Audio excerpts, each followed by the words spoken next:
Welcome back to My View. Much of America met Sarah Huckabee Sanders as President Trump's press secretary during his first term in office. Yesterday from that podium, you said all of our leaders have flaws. Washington, Jefferson, Roosevelt, and Kennedy. What are President Trump's flaws? Probably that he has to deal with you guys on a daily basis. It's no surprise that the president, as you can see there, selected the best of the best. And after her time at the White House, Sanders was welcomed back to her home state of Arkansas with open arms, handily winning the governorship in 2022. So now, as the state's first female governor and America's youngest governor to date, Sarah Huckabee Sanders is taking on education, agriculture, economic investment, and so much more. And while so many state and local leaders are doing everything they can to impede the federal agenda, Arkansas is working with this administration to deliver results. I caught up with Governor Sarah Huckabee Sanders to talk about it all. Sarah Huckabee Sanders. Sarah, thank you so much for joining us on My View. We're so excited to have you on. You know, you are a person who's been immersed in the world of politics most of your life. You've been exposed to it in one way or another. You've held a lot of important positions, but you were the first mom to ever be White House press secretary. You are the first female governor of the state of Arkansas and the youngest governor in America at the time. And I just have to ask you, I think so many people look up to you and look up to what you've done. What is it that keeps you going and keeps you kind of on this path of public service?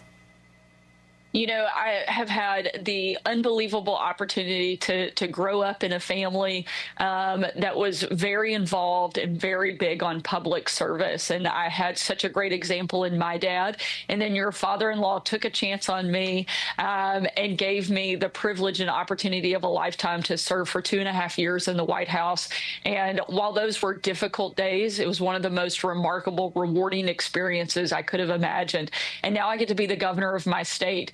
And one of the biggest motivators, certainly the biggest drivers for me, and I know that you'll understand this because you share it, but it's the fact that I'm a mom. I have 3 kids. I have a 13-year-old, an 11-year-old, and a 10-year-old.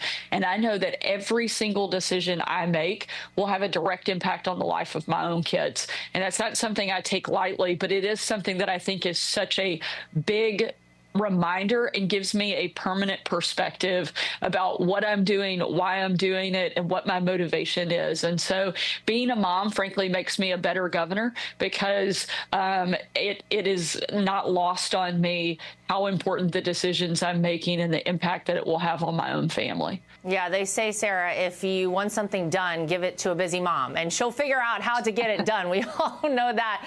And I couldn't agree with you more. And I think it's really amazing. One of the things that you are very passionate about is education reform. So tell me a little bit about that. And your bell-to-bell no-cell initiative has now been fully implemented this school year in Arkansas. Tell us how it's going, because I think a lot of parents, this is music to their ears.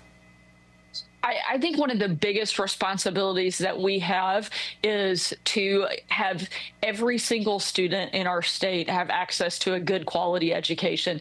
And what that looks like is going to be different for every single student. I know at my own house, each of my 3 kids learn differently and need different things. So pushing some one-size-fits-all system is not going to work at a family level, and it's certainly not going to work at a state or a national level. It's why I love what your father-in-law is doing. He's breaking down the Department of Education, empowering states, and really, at the end of the day, empowering parents to make the best decisions possible for their kids' future. In Arkansas, we've opened up for the first time in our state's history, universal school choice, making sure that every kid has a pathway to success and that parents have the decision-making power on what that looks like.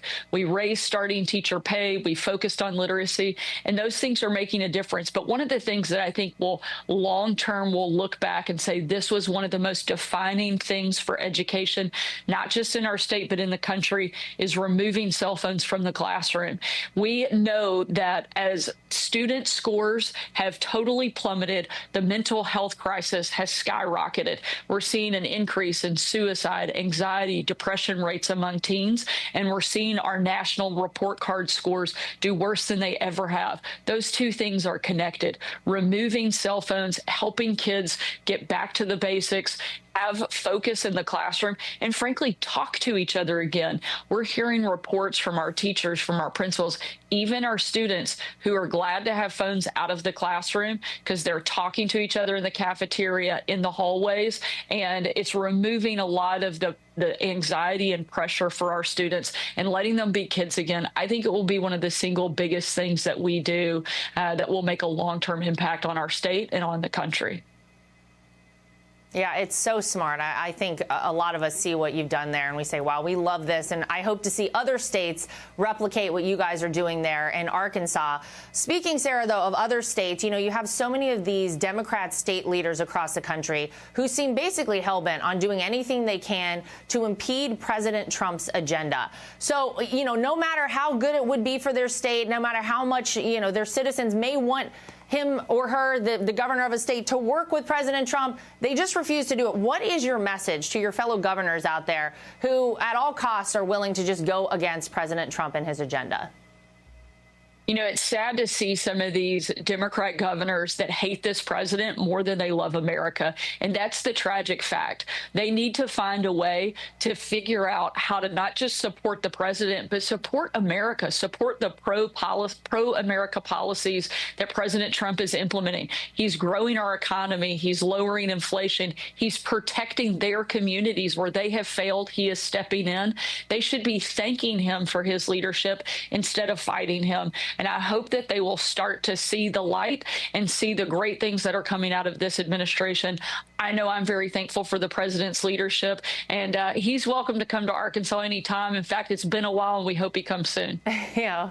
Well, hopefully he'll get that message. I know he likes My View, and he's always tuning in. Before we let you go, Sarah, you know, you led the way, it seems, in so many respects at that podium in the White House. As I said, you were the first mom to hold that position. We now have Karoline Leavitt as White House press secretary. So not that she needs a lot of advice because she's absolutely killing it, but what advice, if any, did you give her or would you give her to, you know, keep her strong up there when the fake news is coming at her?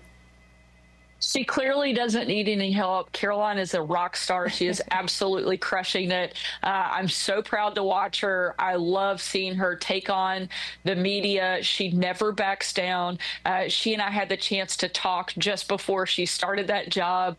And I'm glad to say that she is such a rock star in our party. I love that she's young because that means she has a long future ahead of her. And I love just watching and cheering her on and seeing her crush the other side on a daily basis. And no advice from me other than just keep doing what you're doing because it's working. Absolutely. Couldn't agree more. Well, we'll say the same thing to you. Keep doing what you're doing. We're appreciative of all you do all the time overall for the country. But I know the citizens there in Arkansas are very grateful for you. Sarah Sanders, thanks for joining us on My View. Absolutely. Such a pleasure. Thanks for having me. Hey, Sean Hannity here. Hey, click here to subscribe to Fox News YouTube page and catch our hottest interviews and most compelling analysis. You will not get it anywhere else.